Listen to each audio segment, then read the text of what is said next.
Amako yibeta vugumana. Nigeze nakicwa n'inzara njya mu rugo rwa Vensa, mwarimu Vensa. Muramuzi n'umukozi w'Imana. Imana imuha umugisha. Sanga yarwaje abana. Vensa ntiyari ahari. Madamu wasohora envelope y'ibinini byari byuzuye. Ndangije ndavuga ntubiteka arangaburiye. Mbona envelope azanye ni umuceri ashyizemo. Arangije arambwira ngo nawe ndebera, nahise mubwira nti ndabitwara gutyo.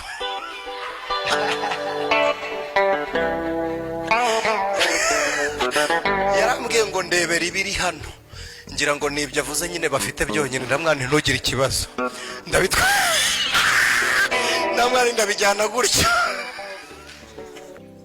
Umuvandimwe aragenda agura ibibanza bibiri bifatanye hafite 1777 hose uhateranyije.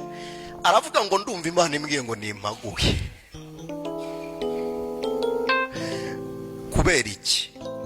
Ubwashize narababwiye ngo ahantu ibitekerezo byawe bitaragera, ibirenge byawe ntibizajyayo.